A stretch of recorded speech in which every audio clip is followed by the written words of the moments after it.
Mais Nzamba Sakola déjà dans Isaïe 19 à l'Ebi, lorsque le peuple de l'Égypte bakokota dans l'oppression, Dieu leur enverra un sauveur. Et en ce temps-là, les Égyptiens connaîtront l'Éternel. Or, oppression autosalema kinango totoye ko subir, c'est justement la colonisation. Na côté kamaya bakoko na biso. La seule personne où il y a téléma avec force comme sauveur, il y a peuple noir, africain, pour que à téléma liboso ba mindele avec toute la puissance qu'ils avaient, c'était Simon Kimbangu. Donc, les prophètes, osent reconnaître que Simon Kimbangu est un sauveur. Oui, moi je le reconnais. Parce que quand on dit un sauveur, le lot dans les réveils, un sauveur dans le sens, parce que bon, le Seigneur Jésus a Koufaki, nous croyons en lui et nous avons la vie éternelle par la foi en son nom. Le salut n'est pas que ça. Kimbangu nous a sauvés, ce n'est pas seulement dans le sens que bon, c'est lui qui est venu ôter les péchés. Là, nous en parlerons. Mais Kimbangu nous a libérés d'entre les mains des oppresseurs, l'homme blanc. D'ailleurs, on nous appelait des macaques. Or, macaques. Anazamba, bisotozabato créé à l'image et à la ressemblance de Dieu. Maintenant, comme ça, les prophètes parce que batebele ou bakosam la kanaïbi ba évêque, naïbi ba apôtre, naïbi ba pasteur, naïbi ba prophète, jamais ba ngakolo ba makamakimbang. Naïbi expliquer nous bien pourquoi yo kongo ba makamakimbang. Pourquoi ba bengi prophète rebelle. Ba benga prophète rebelle parce que j'ai maintenant un message contraire. Yao bango bazote. Vous voyez, message contraire. D'abord que les compositions qu'on a vu sur les campagnes, il y a ignorance. Mais on a vu déjà ingratitude. Mais ignorance. La Bible dit, Osée 4, 6, mon peuple périt, faute de connaissance. Ce qui m'a évité, c'est ignorant. Si vous avez dit que vous avez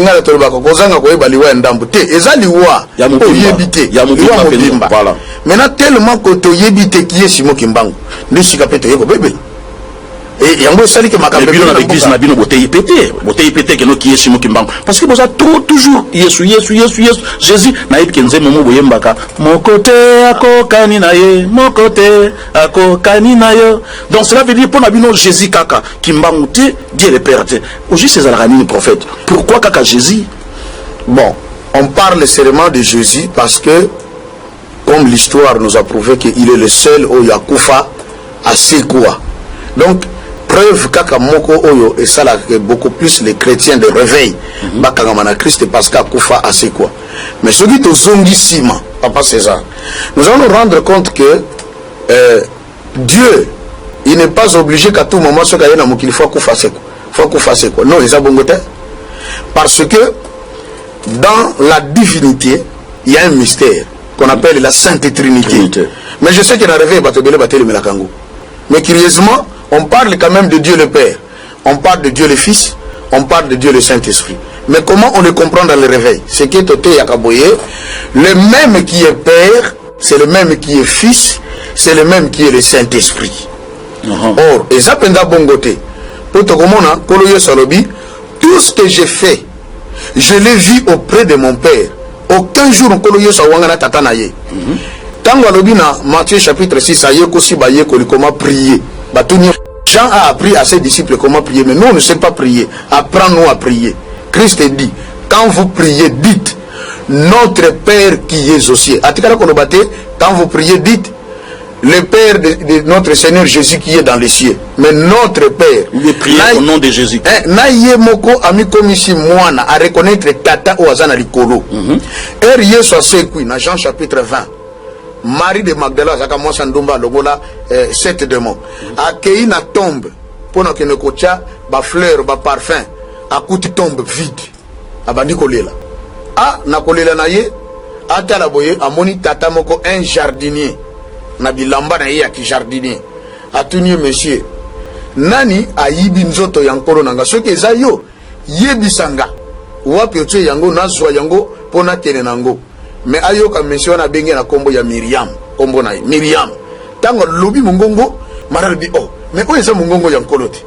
Ne ayepo yamba bite ko yambangate, ko simbangate parce que nanu na matite et pas ya tata ou yazali tata na bisonyonso vers mon Dieu qui est votre Dieu et vers mon Père qui est votre Père. Christ a reconnaître que tata zana likolo. L'apôtre Paul a signifié bien. Alors, Christ est le véritable souverain sacrificateur. Dans Hébreux 7, lorsqu'il a fait son service dans les lieux très saints, il fallait qu'il monte auprès du Père pour que sa musala o yasali. Donc comme le rôle à Batumi Balé, il y a le Christ et il y a le Père. Voilà. Et ce qui te sont sous ciment pour reconnaître que la Sainte Trinité est une vérité. Il y a eu notre Père Abraham, le Père de la foi. Avant d'Ananda qu'on a eu dans Genèse 18. Moi, Makasi, à mon 3 personnes, Bazoya. Tant que les 3 personnes, Bazoya, il y a Moni Bango, à qui Mimbango, à qui s'est prosterné. Oh, ceux qui m'ont se prosterné, là, ici, a adoré. Lorsqu'il s'est prosterné à l'Obi Boy, Bazamisat, Malobeli na singulier. Je t'en prie, mon Seigneur, ne passe pas. Car c'est pour cela que tu passes par la maison de ton serviteur. Viens d'abord que je te lave les pieds. Et je te donnerai du pain. Après avoir fortifié ton cœur, tu pourras continuer ton chemin. Mais Abraham a insisté. Chez Manango, fais ce que tu pourras faire.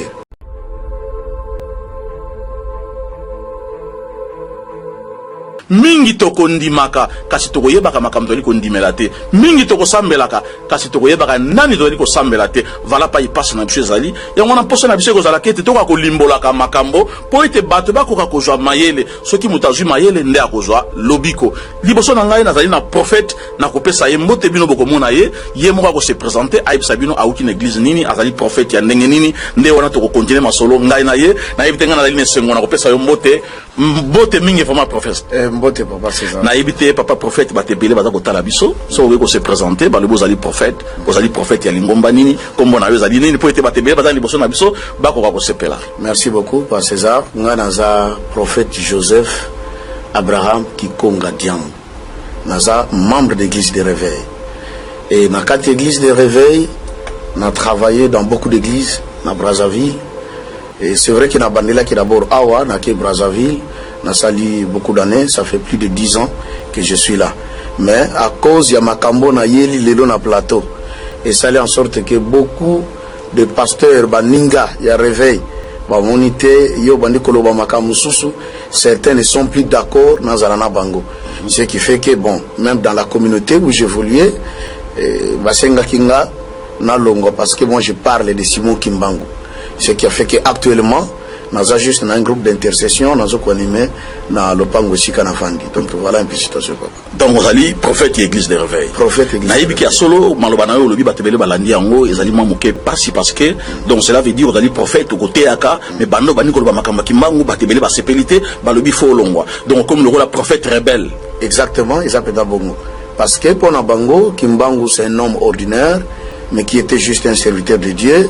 À celle-là qui nous amène à Kobanga, et puis bon, la fin c'est Kakoufa, à Sekwate, Bamemanzo Tonaïna Kamba, Bamsubutu Balobaka ke Ezanzo Tonayete, c'est peut-être quelqu'un d'autre, mais la réalité, Nane Koyeba, Makamsus, où est allé en sorte que Lelo n'a parlé sur la personne de Simon Kimbangu. C'est un prophète, il y a un loi na kuta na olelo na yamba bato ndenge na ndenge, mais tant mususu na occasion te yamba un prophète ya Nzambe. Donc yo zali lokola prophète ya Nzambe. Mais eloko nini ko sala kete na mangomba na bino na boko sambelaka, boko linga Kimbangu te boko linga koyoka kape kombo ya molimo mo santo te, ezalaka vraiment juste pour nani. Kozanga koyeba to ezali kaka ignorance. Papa César, likambo eza monene, je l'ai toujours dit et je l'ai toujours répété, surtout d'abord à Wanamboka Nabiso, parce que quand on parle de Kimbangu, c'est d'abord la RDC. Et likambo ya pasi ezonyo kolamboka Nabiso eza makami balé. Tozali na ignorance et le sous ingratitude. Donc ingratitude na ignorance. Voilà. Yangoza konyo kolamboka Nabiso. Ingratitude, c'est-à-dire tolinga ko reconnaître oyo muto azalité, ba effort muto fournir te, likambo oyo muto azalité. Nous avons toujours tendance à effacer l'histoire naïe parce que motema mabe mingi nde la takabatu eza lokola mingi papa César Ozaboy batu nyon sote ba sepela kana yo bansabia mais César pas zo la gisanine. Vous voyez ce qui fait que net na li solo to na likambo etali papa Simon Kimbangu na meki kotanga beaucoup de documents, même les documents écrits par papa Dangenda au babenga ka les livres verts. Je vis à l'intérieur balobi que depuis 1925 Pekisati na l'école partout, on ne pouvait plus parler de Simon Kimbangu, diaboliser. Et ce qui a fait que tellement le côté oumela kimingi et comme la vérité na meto abatu et to ko bossa na qui est Simon Kimbangu pour nous. Et alors, ce qui a fait, comme Tobo Sanakiye, Tozape ingrat à son égard pour ne pas reconnaître ce qu'il a fait, quand bien même Tozape,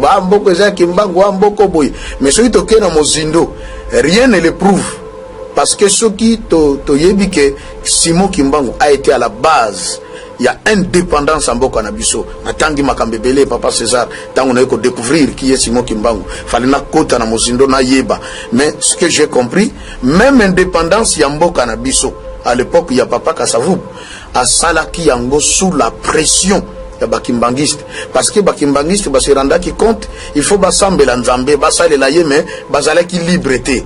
Or, Papa Simon Kimbangu a l'obaki déjà que non, Bobangate, Mindele, Bakozonge pana bango, tokotika la libre. Tant qu'on appelle sa prophétie, ya koloba, motomwindo kokoma mundele, mundele kokoma motomwindo. Alors, Bakimbangiste, basala qui est fort, na mabondeli pe une pression au niveau ya ba o bazala qui déjà comme ba ténor ya makamba politique de manière à ce que mboka na biso indépendance. Mais chose étonnante, tant que j'ai indépendance, ce n'est plus Kimbangu qui est brandi, mais comme il va tomber sous. Donc ingratitude des reconnaissance soit nésalité. Reconnaissance est le but était de perdre l'indépendance, voilà. Alors que le père de l'indépendance du Congo, il s'appelle Simon Kimbangu. Non seulement du Congo, mais de l'Afrique et de l'homme noir. Parce que tant que Bassambisi dans Banzangungu, à l'Obiboye, j'ai été envoyé pour libérer le peuple Congo en particulier et la race noire en général. Et pourtant, tant que Tangi dans Ésaïe 19, nous voyons cela clairement. Ésaïe, c'est un prophète qui est en Israël. Mais comment il a parlé de ces choses? Nzambé, la Bible dit dans Mose 3:7, l'Éternel ne fait rien sans avoir révélé son secret à ses serviteurs. Esaïe Lobaki, lorsque l'Égypte, quand on parle de l'Égypte de l'époque, parce que histoire, lorsqu'on change les histoires, les choses, oui. L'Égypte de l'époque, on l'appelait le pays de Misraïm. Le pays de Misraïm, parce que Misraïm était un des fils de Cham. Alors, l'Égypte, ce terme désignait l'Afrique tout entière. Mais, comme on a Esaïe chapitre 19, les Kambo etali prophète Esaïe atambola motaka bilambate nzamba lobi oyo bomoni pona mosali na ngai na mboka Égypte et kozala signe ya makambo ko sale manatango koya.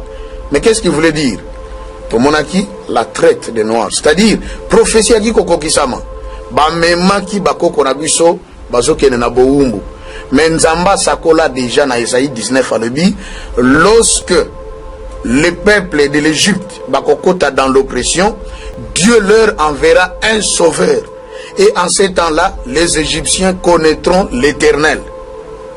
Or, oppression Otosalema Kinango, Totoye ko subir, c'est justement la colonisation.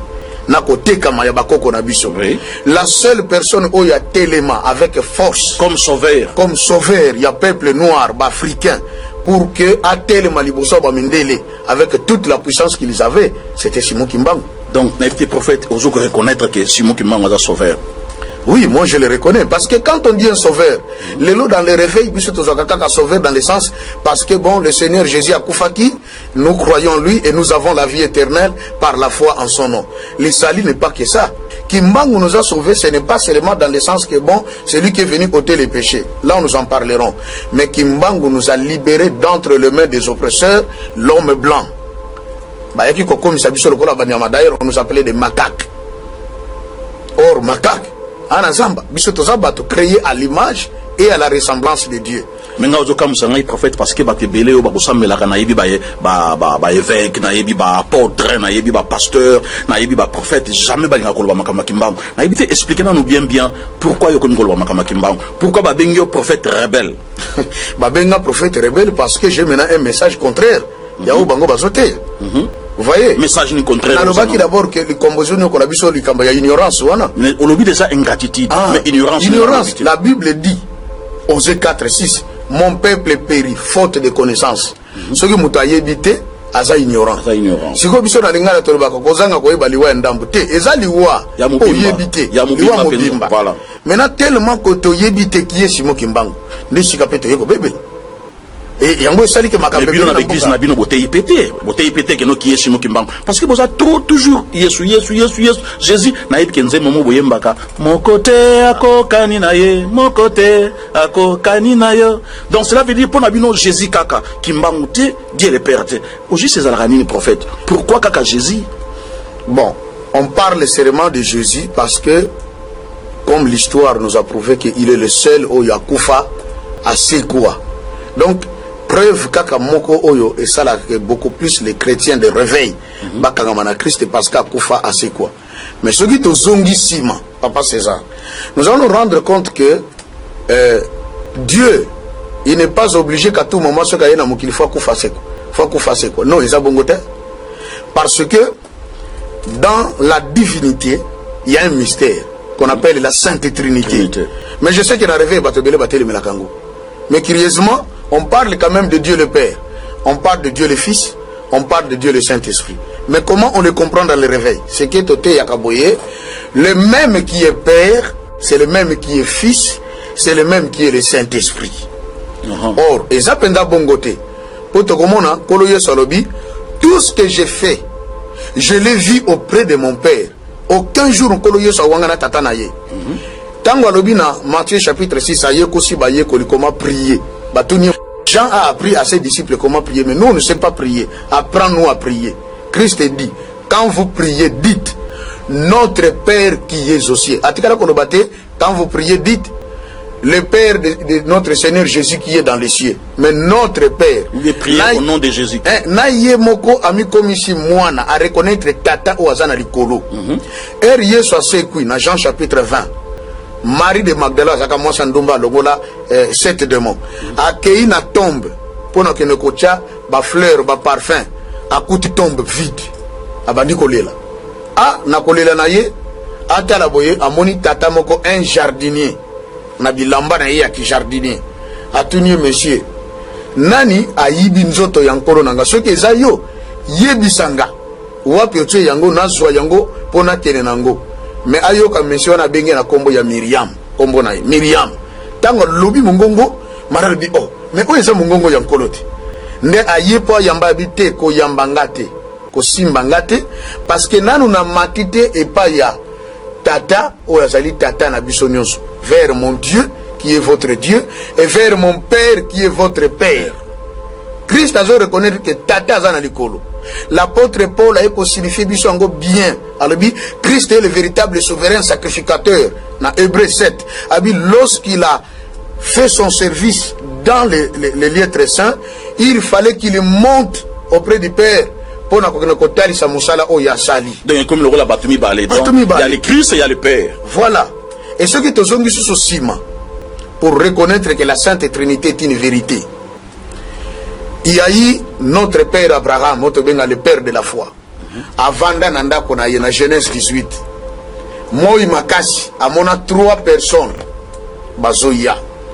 Tant que les 3 personnes Bazoya, il y a Moni Bango, à qui Mimbango a quelque se prosterné. Oh, ceux qui m'ont se prosterné, là, qui a adoré.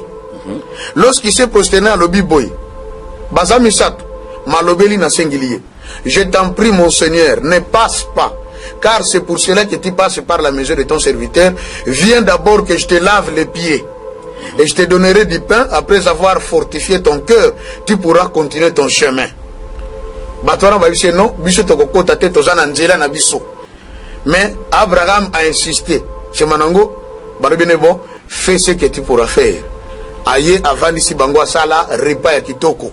Bible est claire. Asokoli bango makolo balamba ngombe batumbela bango ngombe basala ba crème ba mapa. Balé batondi. L'un d'entre eux, la Bible est claire, batanga Genèse 18. L'un d'entre eux s'adressa à Abraham. Où est Sarah ta femme? Sarah azakuna na tante. Abi, je reviendrai à cette même époque et Sarah aura un fils. Tata Abraham sotuki. Mais ngana lota ka mutu moka yisanga ke ngana kozwa mwana. Siko oyo déjà azolo bananga seke mutango ezaye. Mais dans Jean chapitre 8, kolo yeso zaleki clair. Abi bino ba yuda bozulu ka ko lapidenga. Tata na bino Abraham bozobenga tata. asala makambino bosalite mokolo mona kinga sepelaki parce que na vanda ki na yeto beta li solo babi yo zala na 50 ans de mona ka Abraham abi mena zala na ye. Or c'était ce jour-là tant mokolo yo satikali na Abraham bazo solo Dieu le Père bakiti na Sodome et Gomorrhe et le Saint-Esprit na Bible ba verset mso ba komi les deux anges les deux hommes mais tant ba komi na Sodome Lot a Yesu suko se prosterner liboso na bango face contre terre. Alors dit, mon Seigneur, je t'en prie, ne passe pas. Mais Seigneur, entrez dans la maison de votre serviteur. Or, na mokana na Apocalypse, chapitre 19, je crois que ça doit être au verset 7 à 10, la Bible interdit l'ange. J'entends bazo talise makamba mozindo. Amoni mutazoro banabi ah ofu za nzambe. Era nga gumba melaye. Ange non, ne le fais pas. Moi aussi je suis compagnon de service comme toi. Adore Dieu seul. Mais l'autre temps, donc cela veut dire ange bagumbela ba fukamela rabango te. Mutako fukamela ange doté. Donc so ba fukamela ki batoana cela veut dire baza banzambe. Baza banzambe. Moi yebi ki na église ki mangi to fukamela pe mutu. Mais je viens papa, c'est oui. Ça. Baza banzambe pourquoi? Tango yé l'autre fukami à reconnaître que baza banzambe. Baza ba n'importe qui te. L'homme est au-dessus de l'ange parce que l'homme est tripartite à sa corps, âme, esprit. Ange à la kaka esprit. Hébreu le bien chapitre 1 et le chapitre 2 sont des esprits au service de ceux qui ont hérité les salis. Maintenant, dans cette histoire, c'est tellement clair. 3 personnes sont venues. C'était Dieu le Père, Dieu le Fils, Dieu le Saint-Esprit. Nasuka nango tina ba chapitre 19, vous verrez que l'autre azoïb sabango, je t'en prie Seigneur, ne permets pas que ton serviteur périsse ici. Nakota kaka na moi ville o yamuke. Abengiye Seigneur Nzambe. Alors Nzambe tata yana mokili. Avanda na batu.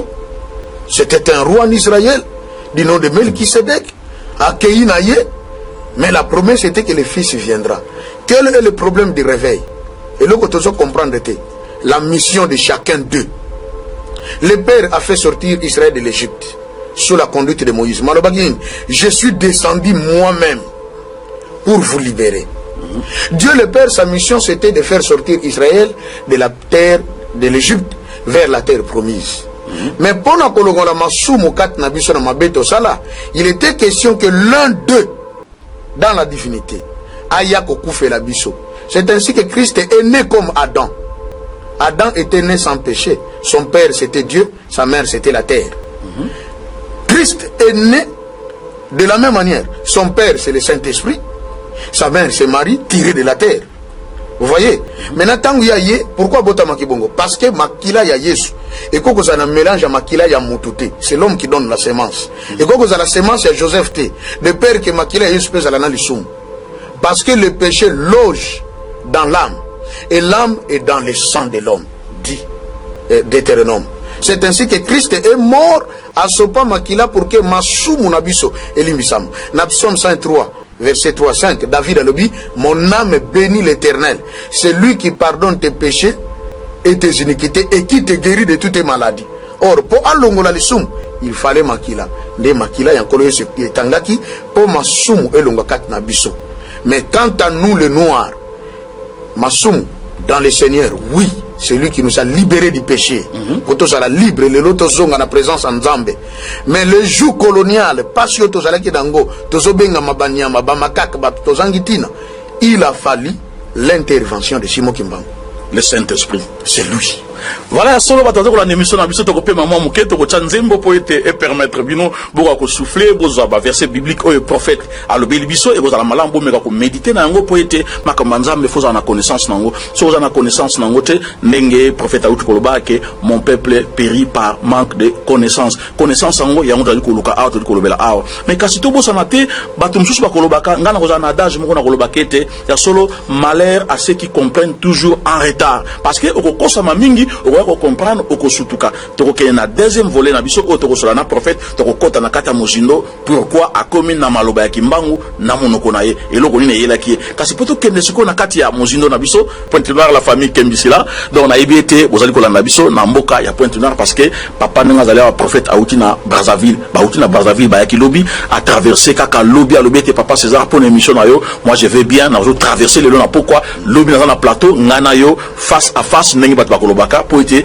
na bana kolanda émission na depuis kala sushi na ngeza la kete ngai pena leka na te ya bato prophète ya solo to landi nzembo bato ba out ko pesa biso nzembo ngana sepena nzembo wana kasi tant to zaki na kata plateau o te biso makambo ya bible kasi ngai sushi na ngale lo zali prophète na ngina yeba yo zali prophète ya nzambe ozali prophète ya église de réveil lelo komi koloba komi ko tatola makambo ya kimbangu nongo badi ko tatola makambo ya kimbangu bat babengi yo prophète rebelle balinyo lisusu te na lingomba na yo po ete komi koloba makambo ya kimbangu azali peka ka moto kimbangu azali peka ka lokola yesu pe azali kaka moto mais pona ni so bat balobi komba yesu bat fo ba accepter ba betla maboko mais so komi komba kimbangu komi lokola munduki to grenade liboso ya moto pona ni komi koloba komba kimbangu azali nani kimbangu oyebeli ndenge nini nino ko te apa ya batu na komba kimbangu nini yeli yo po ba nokoloba komba kimbangu Papa César, ce qui n'a pas les Kambetali, Papa Simon Kimbangu, parce que un a se révélé nanga plusieurs fois. Papa Kimbangu. Plusieurs fois. Oui. N'a monié plusieurs fois.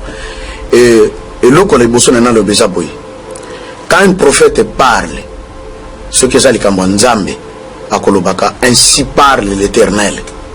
Ou ainsi dit le Seigneur. Ce qui prophète Mdazoloba. Oui. Alors, bon, Nzamba, le Binanga Boye. Et a sali un discours direct. Les alcool en négatif le baka un tel tika li sumu parce que Nzambe na lingina sala boy pona yo. Mais Dieu ne prophétise pas, Dieu parle parce que c'est lui la parole.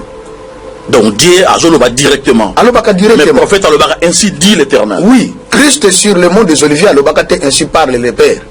Malobaki, voici ce que vous vivrez vers la fin. Il y aura des guerres, des bruits de guerre, à l'objet, Matthieu 24. Donc à la Kazanzam. À la Kazanzam. Puis Makamba Loba. En l'an 70, on va dire qu'on vivre en Israël, Tilelo. Nazui prophétie. Il y a Papa Simon Kimbangu. Il y a le 10 septembre 1921 en Banzansanda. Il y a une chose. Les lobasa Nzambe, Makamsou, parfois, bon, tout le monde ah non, balobi, te. Daniel chapitre 9, prophète Daniel a coutami na Babylone. Basana Boumbu. Mais qu'est-ce qui se passe? Ce n'est pas que Nzamba a péché un message. Mais il y a un livre oyo prophète Jérémie akomaki abandi kotangango à se rendre compte que période na bango boumbuché koki d'après la prophétie de Jérémie malamoko à côté mabondeli et c'était la libération ngai pe na vanda bon on parle de Papa Simon Kimbangu fona yo ba qu'est-ce qu'il y a alobaki nini na zui prophétie wana il y a le 10 septembre na étudié yango dans le 10 septembre 1921 na Bandansanda na kenango mot à mot. Mais regardez ce que j'ai retenu pour notre nation. Alors, il y a 3 phases qui doivent se dérouler. La première phase est il y a indépendance. Bokokoma libre. Azor batek ainsi parle l'Éternel. Malobi, nazo bisabino bokokoma libre. Tango bokokoma libre, mindele bakokende na bango, bino moko bokotika la kokamba. Bokozwa bokonzi, bokosala nyoso esengeli. Mais bakonzi ya liboso o bakokamba non seulement na Congo mais na ba pays africains bakosala au service de l'homme blanc au point que bokomona ba pays bamboka na bino kozana kimia penzate ba rébellion ba trouble makamani na ndenge to vivre ngo et alobi après phase wana et ouais kokota deuxième phase kozala il y a un désordre total au point où bato mère seko beba bato bako reconnaître susu bonzambe na ndenga malamu te mabe kokola telema mingi mo cours de cette période mingi pe bako sana posa ko yeba makamba nzambe alors nzambe akobanda ko préparer bango bako koma na troisième phase oyo bako atteindre la maturité spirituelle ce qui va atteindre maturité spirituelle dans cette phase là naîtra un grand roi divin mais tant que grand roi divin wana koya et kozala na PTT alors il y aura des catastrophes makambebele ya minene ko Salem mais il dit ceci ce qui a retenu mon attention en ce temps-là je serai moi-même le représentant de ces grands rois. Cela veut dire Papa c'est ça Esaïe a tikalaka kolobate, lui qui a prophétisé sur la naissance de Christ. A lobate que quand Christ naîtra, moi-même je serai là. Quant à Papa Simon Kimbangu, il n'a pas dit que Dieu fera ceci, ceci. Il dit, en ce temps-là, je serai moi-même. Mais qui dit moi-même? C'est-à-dire, qu'il peut être au passé, il est au présent, et il sera au futur. Or, un prophète comme moi, je ne peux pas dire ça. Ce qui n'a pas dit les Kambopo, Namboka, Pona Moutou. Bon, dans autant d'années, parce que je mourrai. Mais Papa Simon Kimbangu a dit, en ce temps-là, je serai moi-même le représentant de ces grands rois. Mais Erna Vandi n'a pas dit que tu dis prophétie. Je comprends que le temps est arrivé. Preuve année, on a vu plus de 200 chefs coutumiers. Baken Ankamba, Kokutana Papa Simon Kimbangu Kiangani. Makambelika Kina Mbanzangungu. Basu pouvoir, Baye Kozongisa. Ono yondo zali mokonzi tozong sur le bokonzi na yo. Et quand on landa ka Papa Simon Kimbangu Kiangani dit souvent tozo zela les kambamune nezoya. Ezali nini? L'indépendance spirituelle et kokotsa biso l'indépendance scientifique pour mutu mwindo asala makamba minene les trois quarts. Alors Papa César, est-ce que Eza vraiment est cotatonné alors que c'est clair? Il y a l'obaki, je serai moi-même en ces temps-là. Donc l'obaki Kimbangu azalaki azali pe akozala. Oui, akozala. C'est muto azalaki azali pe akozala kozala nani? Azanati la bonzambe. Donc azali nzambe. Azanzambe. Na ibité école attention makambo wana yango babengani une église de réveil parce que ba yebi était vraiment okakundi ba Kimbangu azanzambe un prophète de Dieu, une église de réveil non, une église de réveil ba ba Kimbangu azan prophète. Na ibité expliquer nous bien mutakoma ka prophète ndengeni parce que yo prophète ba tumsupe ba ba Kimbangu azan prophète. Donc yo na Kimbangu bokokani mutakoma ka prophète. Bon, c'est trop dire que le mutakoma ka prophète. On est prophète. Ba bota ma prophète. Na Jérémie chapitre 1er c'est clair. Nzamba ici Jérémie, Azaki Mwana Mouké, jeune garçon, va prophétiser, dit aux anciens d'Israël, Abi Seigneur, je suis encore un petit enfant. Abi Kolobate Naza Mwana Mouké, moi j'étais connu avant même que tu ne sois dans le sein de ta mère. Mingiba, na réveil, Baye Biango, et Lobamaka. Donc, Jérémie, ce qui n'a mis sur notre Mwana Mouké, Mwana, na Lola Baye Bié, que c'est un prophète envoyé. Mais, les Kambouya Papa Simon Kimbangu, Batona Ken Ambanzangu na jugement. Es-tu un prophète? Alors, non. Je ne suis pas prophète. Mais Nganaza, Mvuluzi. Mobikisi. J'ai été envoyé pour sauver le peuple Congo et la race noire en général. Donc azalaki prophète. Azalaki prophète. Yemo la preuve neta ngasilikaki alobaki na Kongo nkiluta tokanesa mwanda velela. Donc la kisi était ponani bozali ko tungisa molimo mosambe. Na ibite soko balubi terre mwana kiluta tokanesa mwanda velela. Yo prophète nzambe. Lelo komi koloba makambo ya Kimbangu. Est-ce que Kimbangu akoza la mwanda velela? Kimbangu akoza la Saint-Esprit. Papa César, bon, ce qui mutalobi mais pourquoi yazolo ba Kimbangu akede kozala na dimension na tango na zolo ba makambo. Première fois, dans la émission sur ce genre de choses. Dans le Bakango, le pasteur Bako Yinanga, Bako Loba, c'est de l'hérésie. Notre en termes théologiques, c'est-à-dire aux autres Makambo Zananzelate. Et dans le Bakango, beaucoup traité de fou. J'ai été traité de fou. Prévenez, Babengana dans l'église. Babengana Makambo Yozol Lubawana, et Nanzelate. Il y a beaucoup de choses où on a étalé même pas à Wate, où Makambo Ngana Zomona. Mais c'est le Yomoko, Kimbangu Wazamoli Monsanto, toi Zalina.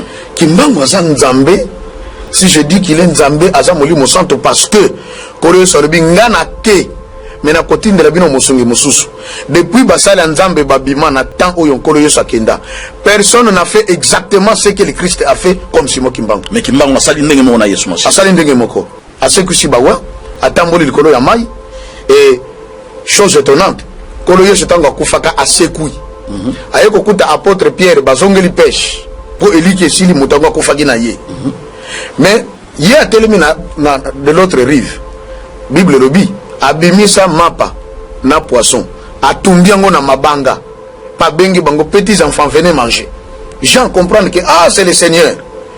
Mais l'histoire, Papa Simon Kimbangu, Bachaka na kati ya fille, ya maye, ya Mungu, Soki Mungu Boy. Babua qui est na maye, na fleuve, na lutende le Abimi. Comme il avait faim, à côté si le boko na kata maye, Abimi si poisson, si balamba. Abimisi lipa, abimisi kuanga. Allez à Silisi, tango tikali, pour que ça la empreinte indélébile, batuba tchatembete. So alingi ko tchatemba qui na lutendele. Après kokuta poisson, akuta lipa na kuanga ndenge basala makasa voilà na bandeko bazako la biso ceux qui vraiment ya solo na cadre ya ba recherche na biso pour na relaxa bisika wana ezali na lutendele na sito muntu la na ba image ceux qui na technique no bazala image na ba relaxa biso esika nini papa Simon Kimbanga abimisa ki mbisi abimisa ki mapa abimisa ki na kwanga aliaki et puis na suka na yango atomboli maboko mbala moko biloko wana ekoma mabanga tilelo ezali wana batebele baketala kango ezali makamele na mboka na biso ezali makamelo lekisa yango boyete tala makamelo musika na Israël mais atundi mlango par la foi mais o ezali pembeni na biso awa na Congo toli kotala yango te doki pe oyebela yango te vraiment ya solo prophète ya Nzambe nga ali ko se pla poete vraiment ezali ko sala ngesengo poete mosali ya Nzambe prophète makomi ko ba makamba kimbango ya solo nga na moni papa diangena zaki na torte alobaki bana na ngai na tango ko ya bokomona boko seka pe boko sepela batebele ba ko ya ko loba vérité oyo parce que soki bino bolobi yango bat ba komona ki bozali ba fanatique ngai na zali ko bebisa bino mais lelo toli ko mona ba preuve wana bino bozali ko ya na yebite soko ko te ya bato ou ba triel l'église de réveil parce que jusqu'à présent dans le réveil dans nos comiques Kimbangi c'était mais tout ce que je ne pas batu que non dans nos comiques Kimbangi c'était pour être batebele ba koloba non papa César amemi Kimbangi c'est alobi que non aza prophète na éviter dans nos comiques Kimbangi c'était non na commune Kimbangi c'était muto a Chetembe aye na Brazzaville na Rimboshi akutanga kuna na sala ka intercession to sambela kana ndenge ya réveil nazo conseiller bandeko to zobunda nzamba sala makambe bila minene mais bozo ko bunda pe Kimbangi wa nzamba nazo talisa bandeko vérité wana na Kimbangi wa molimo santu conseil na kopesa bandeko nanga o bazolanda biso na tango que soit bandeko réveil que soit bandeko na kata lingomba Kimbangiste to bandeko ba catholique partout c'est le temps pour nous de reconnaître ce que papa Simon Kimbangu soki tonto vivre makamba minene na mboka na biso pe bilaka minene tout monango et s'accomplir parce que cet homme c'est lui qui détient la clé pour que ce pays se lève et qu'il marche.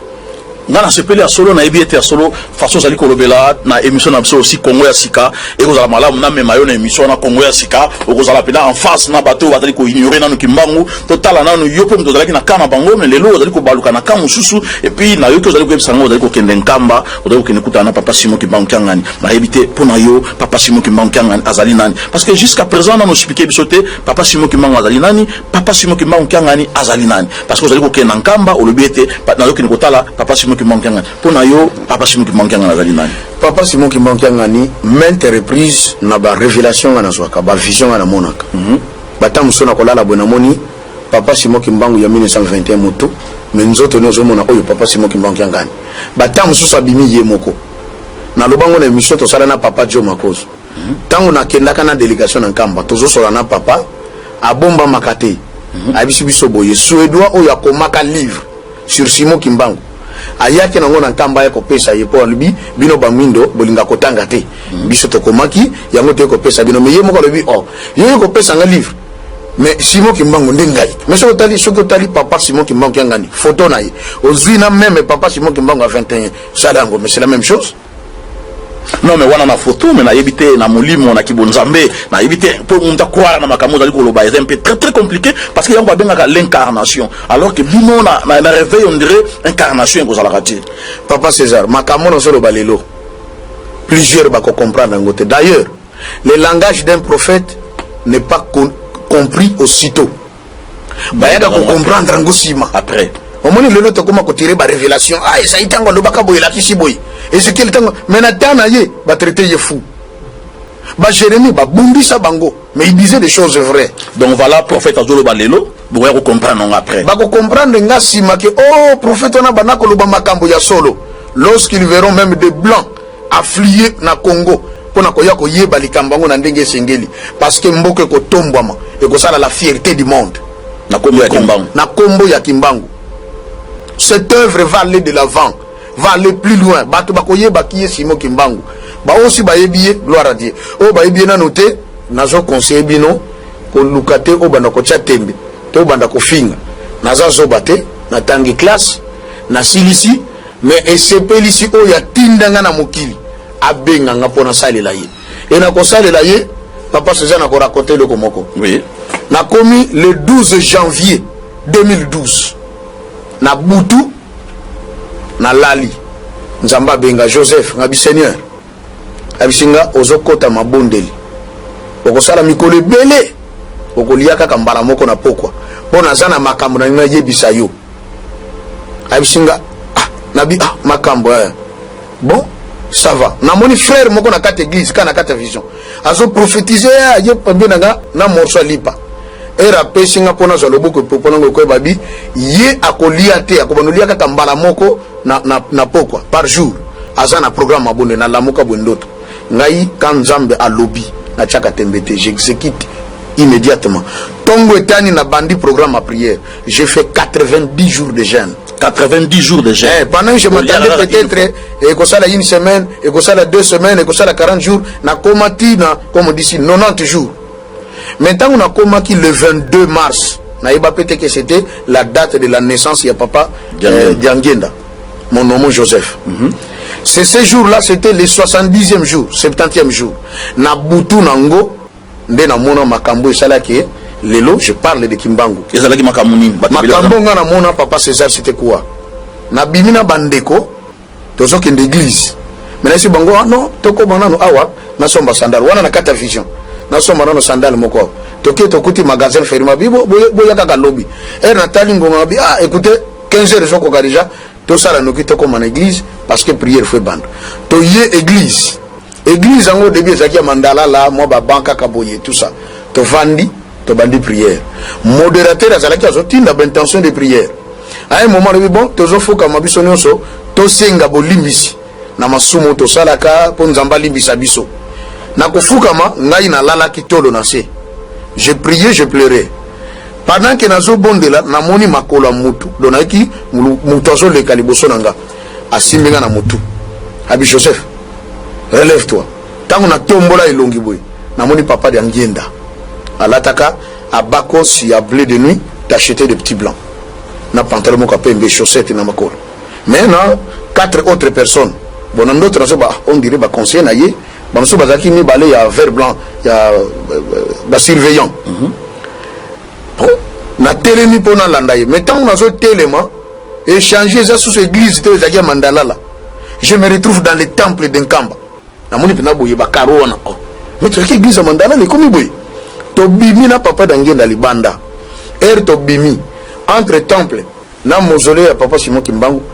Piqué moko zakona monene na avion ya monene ya couleur bleu blanc. Papa d'Angenda bisinga Joseph ngadi papa. Avion ozomona. Nzoto ya papa ezana kati. Mengonga ekoki azomata po avanda na kiti na ye. Oh. Amata vanda na kiti. Kiti nini ya kofanda. Abizela yo komona. Tango lakisi mosapi boy pan ba réacteur avion comme tourner. Avion zali ki likolo ya piqué wana. Tango ba réacteur bandi ko tourner era chat signe ya mosapi. Avion mati ekei ko kende kenda wana na likolo e ko sala retour. Tango ko na mabele e panzana na ba morceau mike ngana kena banoluka cercueil ya papa Simon Kimbangu. Ezati na luki nzoto ezati papa ngenda mais cercueil ezati nzoto pe ezati avion pe na moni kuti na mapatate mi kuti lola te abi ngai na yebisaki ke tango na ye ekoki po avanda na kiti na ye. Donc akei abi me tango ekoki simanango natala abisinga tala likolo na tala likolo na mona ndenge likolo zo funga mondire ba paso la rideau kia efungwami na tala likolo de mes yeux comme ça na bono tala banjelu bazo yemba banso obita ba fanfare kana ba faki ba yemba kawana banso bazo yemba ka choral ka munoko na mona temple yankamba. J'avais dit ça na papa Jo. Temple zo kita enveloppé d'une fumée blanche qui était l'expression de la gloire de Dieu. Et le temple zo kita ngana bi mais papa Ngenda afungola lola aso kitsa temple il y a zanani ngana bi ke il y a un magicien. Ndiki ba ibisa biso que c'est un magicien tout ça. Mais ndiki ni mutongo magicien akine kofungola susolo la nzamba répondre prière ne boy. Wana ndamo ko soko milobela. Ya robina nga Joseph ngabi papa tala makambo ezoleka.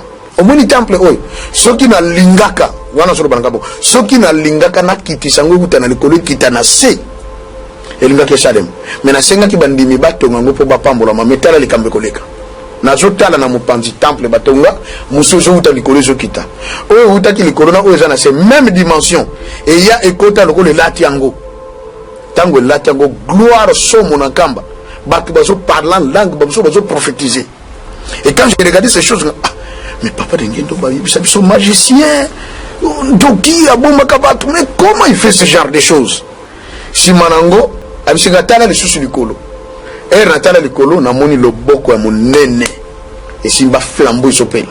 Abi moni loboko ya Mobutu akosaki bino. Tango alakisaki bino flambeau. Oyo ezalaki image ya makambe koya. Ngonga tango ekokoka. Na kokanga sata na kopesa mitindo na banjelo zomona. Bakokanga satana. Bakobwaka ye na lifelo. Loboko yango kopelisa moto lifelo. Na l'autre na bien. Ah, mais c'est trop. Papa ngenda ngina kopesa on na banjelo. C'est le Christ qui doit le faire. Après yo tala omona. Et je vis la dernière image. Comment le diable descendait des cieux. Yo mon diable. Mona ye. Azo kita na se. Tango azo kita zalaka na forme. Donc mélange ya mutu na nyama. Non akoka même pas ko décrire en côté. Yama wa shuga tala mutu wana. Oyebi ngabite papa bi satana. Kiti na ye zalaki na likolo awa. Mais na sina kitisi ye na se. Po ba o basali la kiye. Tango koki na bango na ye bakokende na kati ya moto wana. Satan kita na se abomoni mutu. Jeune homme beau tout ça, nous autres meke milai. Je ne vais pas aller dans d'autres détails parce que na moni longi na ye bien. Nous autres meke milai. C'est parmi même ceux bon, pas parmi mais mutonga na mona forme wana. Ezama passe mingi papa c'est ça. Au mona kaye. Na mona kaye tilelo siko na mitu na ka oh comment muto akoza l'incarnation diable. Tango akitinde sika oyo na alingi aya kokota na temple ngabi okokota te. Papa d'angela c'était mon fils Joseph anobe nganga bongo. Laisse-les entrer parce qu'il est écrit, il cherchera à entrer même jusque dans le temple et s'asseoir dans les lieux saints de Dieu pour s'autoproclamer Dieu. Ngabi papa rien, il y a kokota te. Tango aposande na lobaka au nom de Jésus. Ake a telemi. À un moment, je vous salue au nom de Jésus. Je suis précisément à Kinshasa. Naza responsable ya Ophelina. Jésus est mon papa. Naye liboso na bino pour représenter bino bana o bozo mona na bilili pe ba difficulté tozanango. Na bandaki musala o ça fait longtemps ya koboko la bana selon ainsi dit l'Éternel. Mais ba difficulté ezamingi, difficulté ya loyer parce que tozo futela. Et puis difficulté à foutre là-bas na Minerval pour to chute au bandaki to pesa qui avance mais tikali ndambo nazo banga ke bana oyo bakata classe bakoma nango na sukate. C'est pour cela Dieu m'a mis au cœur na lancé message oyo na batu nyonso ya motema malamu basunga bana oyo bozomona na bilili bana oyo bozomona na bilili ndambo na juna rond-point Ngaba ndambo Victoire ndambo limité et puis ndambo l'état pesingai pona bande kolanga nyonso ba congolais bobi ba réalité nini to passer nango na mboka soki nga simple individu na ndimi kozwa bana o na bokola na ainsi dit l'Éternel soki l'état s'est décidé to mona suba fazer na nzelate c'est difficile ya osala ngonga moko c'est pour ça nazo lancer appel na bana nyonso nzambe pona classe ya bana oyo pona loyer na bango kolata pe kolia na bango na osenga na batu nyonso baza cœur sensible pe bazana motema kosunga ba sunga biso pe ba salisa biso toza na commune ya Kalamu quartier Kauka référence ya monene tokangami na université Kimbangiste avenue comme on eza Marin le numéro 16 numéro de téléphone na biso pona bato balingi ba contacter biso pona ba détail mosusu eza plus 243 89 72 32 229 nzamba pambola bato nyoso ba ko assister biso merci beaucoup.